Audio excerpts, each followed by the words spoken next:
Well, thank you very much for inviting me. Thank you for including the perspective of an HTA agency in these discussions. What I'm going to do in the next 20 minutes or so is I give you a very, very brief overview of what NICE does in terms of encouraging patient access, because the session is about patient access, and then talk in more detail about what we do in terms of HTA in pharmacogenomics and companion diagnostics in particular, and we'll give you a few examples of what we've done so far. So this slide here illustrates the types of guidance that NICE has produced over the last 12 years. The blue bars are technology appraisals, so guidance on specific technologies.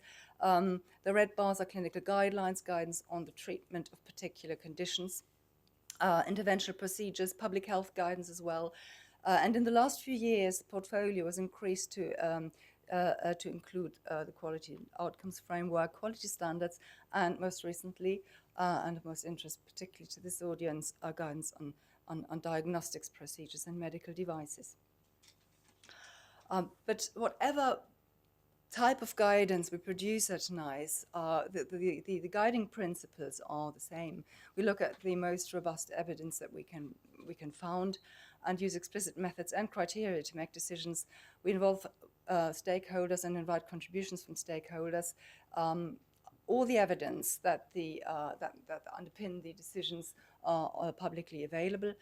The guidance is developed by independent advisory committees, and we are committed to a regular review of the guidance. And we do all this to maximize value with the limited resources we have in the NHS in a consistent way across all conditions and all technologies available. And to give you just an illustration, this is a summary of all the decisions taken or recommendations made in technology appraisal guidance, and contrary to public belief, particularly from the tabloids, 80% of all recommendations were positive, either in line with the license indications or targeted towards a patient population that benefits most. And just also to add, in terms of patient access, all those 80% of positive recommendations are mandatory for the NHS. So there's a funding direction from the Department of Health that specifies that 3 months after guidance publication, the NHS is expected to fund those technologies. Now, moving on to companion diagnostics, and I've put forward here a probably more narrow definition of companion diagnostics in the context of HTA, and that is a diagnostic test specifically carried out for a particular treatment decision. And it would identify a subpopulation who either, for whom treatment is either more effective or safer, and there's two different types of HTA benefits here. One is improved clinical outcomes, and the other one is cost saving by avoiding treatment in patients who are unlikely to benefit or avoiding costs for managing adverse events. I don't think we need to look at the FDA definition again. And what we do at NICE is use quite different strategies for the assessment of companion diagnostics, depending on when they're introduced. If they're introduced together with a new treatment, that's one way of looking at it. And another way of looking at it is when it's introduced into an established treatment pathway. And this top panel here has been shown by Hans-Georg in the introductory session this morning. An ideal way of looking at companion diagnostics is to do this sort of double randomized clinical trial design, which of course is unlikely to ever happen for a number of very good reasons. And if we look at the scenario, the blue scenario earlier, the introduction of a companion diagnostic into an established treatment pathway, we would really be looking at the randomized controlled trial structure that is outlined here with a blue circle.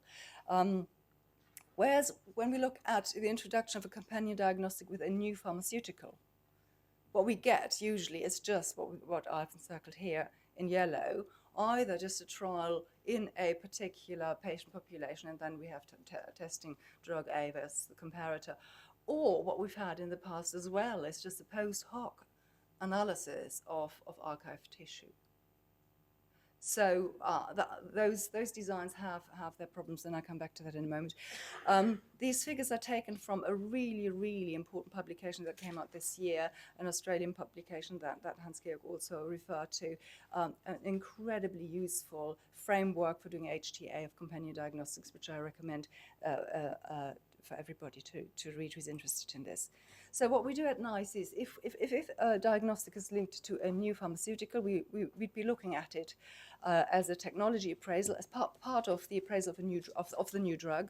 But if a diagnostic is linked to an established treatment pathway, or if we're looking at several different test procedures for a particular biomarker to be introduced later, that would be assessed in the diagnostics program, and I will give you examples of that in a moment. Now, this table lists you the technology appraisals of drugs with companion diagnostics that we've looked at so far.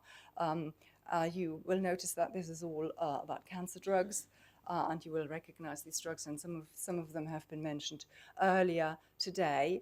Now, imatinib, of course, goes back quite a while, and when we looked at imatinib, we did not actually call the test for the BCR-ABL test a companion diagnostic. So I think we have talked about companion diagnostics more seriously from here onwards, cetuximab with KRAS, etc., and I'll come to that in a moment. I've given you here the reference numbers for the NICE technology appraisals, and the last two are still in development. Now, the challenges that we have encountered with looking at companion diagnostics are manifold, and some of the issues have been addressed this morning. One of the early issues was that the target population is often a post-hoc subgroup, and there's obviously issues with power, with randomization, and in that situation, our decision makers would be looking particularly strongly at biological plausibility.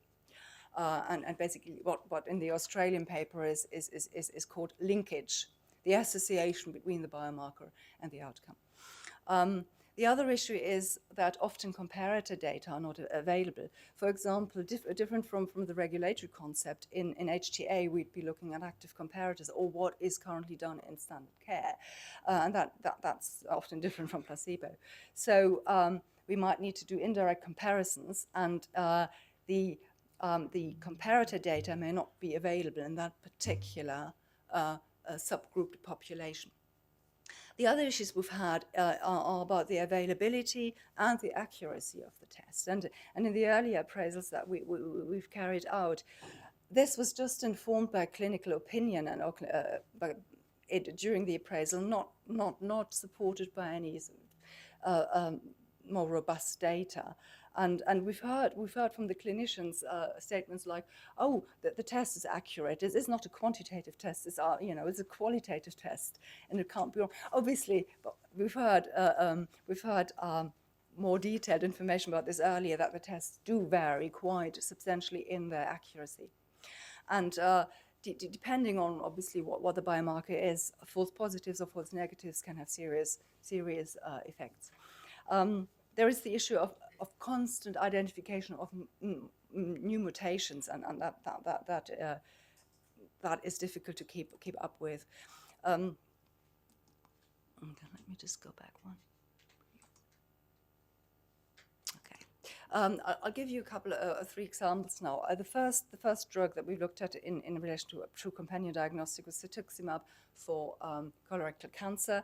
The label, the indication says it's licensed for people with KRAS wild-type metastatic colorectal cancer. KRAS was not mentioned in the trial protocol, so this is a true post-hoc group. And I'm sure most of you have seen these results. There's a true survival benefit here in the wild-type population, no benefit in the mutant population. Sorry, in the population of people who have the mutant KRAS. So the upshot of all this was that NICE recommended the treatment cetuximab as a treatment for people with colorectal cancer, obviously KRAS wild-type cancer, but only for liver-only metastases, because that was the only place where this was cost-effective. Just also to add here, before I forget, that in the appraisals that we've looked at for companion diagnostic of new drugs, the cost of the tests has never been a crucial component of the decision-making process, because we're talking about very expensive cancer drugs here, and the test of the drug, the cost of the test, sorry, is totally dwarfed by the cost for the treatment. The other example that I want to show is gefitinib for lung cancer. As you probably all know, this is licensed for activated TK, EGFR mutation tumors. And the clinical situation here was that it's effective, obviously, in the mutant population, but potentially harmful in the people who do not carry that mutation. So that is an example where a false or an incorrect diagnosis is very unhelpful for the patient. The third example is an appraisal that we haven't published yet. I can't even say this, vemurafenib for metastatic melanoma.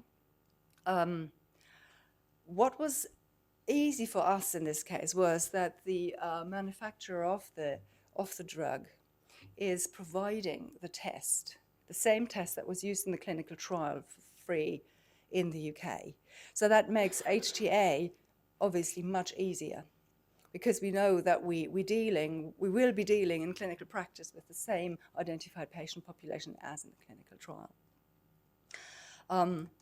Just a few words on our diagnostics program. The diagnostics program has published one pharmacogenomics guidance on a platform for looking at familial hypercholesterolemia. Those two platforms were not recommended because it was found that a comprehensive genetic analysis and targeted sequencing was more appropriate, more cost effective. We're also looking currently at some platforms in breast cancer. A consultation document was published in February, but there's more work currently being undertaken. There was initially, when this was first assessed, an enormous amount of uncertainty in the data, and we've talked about this before today already. Now, the first true companion diagnostics that the diagnostics program is looking at is the EGFR-TK mutation testing in adults in lung cancer. And that's because there is a number of different tests now out that is used in the NHS, and as we've seen earlier from the presentation of Professor van Schaik, there is a huge variety of performance criteria or different accuracy amongst tests. So we need to really know what's the best use of NHS resources here. So the scope and the protocol for this assessment has been published, and I'll go over that in a moment. Currently in the assessment phase, and we're expecting guidance next year. Now, I'll just show you quickly what the scope of a noise assessment would look like. So the decision question here is which technologies or methodologies are clinically effective and cost effective for informing the first-line treatment decision. And you see the list of different tests here, or combination of tests for different tumor samples. So this has I think 8 or 9 here. And the comparator is always a difficult one in pharmacogenomics testing, because there's often no gold standard. But in this case, the Sanger sequencing will be used as a comparator. And the outcomes are also quite complex. We're looking at outcomes related to the testing, to the accuracy of the test. Here, that's the first group here of outcomes. Then we're looking at clinical outcomes for the patient, like survival, tumor response, adverse events, and health-related quality of life. And then, of course, we're looking at what we could call resource outcomes. Cost of the testing, the cost associated with treatment, and all costs associated with downstream events. So that is a typical scope for an assessment at NICE. I was also asked to talk a little bit about warfarin and carbamazepine, and I had a quick look at it, and we've talked about warfarin already today extensively, so I don't think I can add much more about it. I think the judgment is still out on whether or not this is clinically effective in clinical practice. We've heard about clinical validity or clinical validity of the testing, clinical utility. There's sort of conflicting conflicting elements, the conflicting results, and We've also had a cost-effectiveness study from the States that seems to suggest that it could be cost-effective depending on the cost of the testing and the speed of the testing. So NICE has not looked at this, and I think that the judgment is still out on this. The other one is carbamazepine, and we've heard something about that in the discussion from Singapore. The actual label says a test for this particular marker, the HLA-B 1502 marker, is advised in people of Chinese or Thai origin, and there is some cost-effectiveness data out there as well showing that it is testing is definitely cost-effective in the Malay population because of the higher prevalence.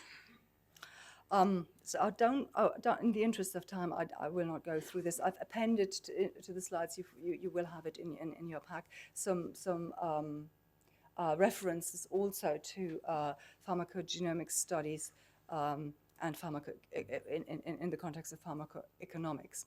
Just to sum up, companion diagnostics can be and have been included in NICE technology appraisals and other HTA agencies' appraisals. And we can also look at diagnostics in a broader context when they're introduced later in an established treatment pathway.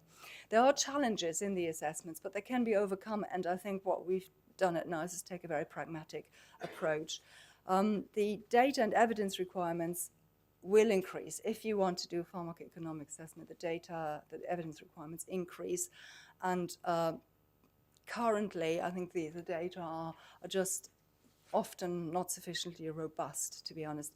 We're currently updating our methods guide, basically our criteria by which we make decisions, to include more on companion diagnostics, and that will be published next year. There's also a need, I guess, for NICE to involve our internal implementation teams when we make positive recommendations in order to increase the education of clinicians in terms of how the testing can be carried out most efficiently, and that patients do have access to the testing if we recommend the technology. And I've mentioned the Australian paper already. It's an absolutely fantastic framework for HTA and companion diagnostics. And I think that's where I want to leave it in the interest of time.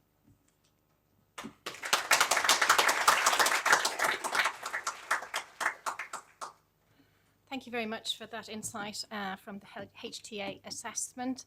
We can see the perspectives can differ from this arena. And we understand at the EMA that establishing added value is of increasing importance in Europe in this time of scarce resources and critical for patient access. I would just briefly respond to the last two talks in terms of EMA and from scientific advice, where we advise prospectively on the hurdles for different products. That engaging with the different parties is very important.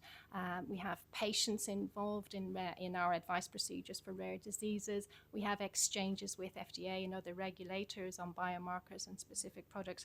And lately, obviously, we also have the HTA parallel advice, where in scientific advice, where we can engage with NICE and other HTA bodies prospectively on development plans.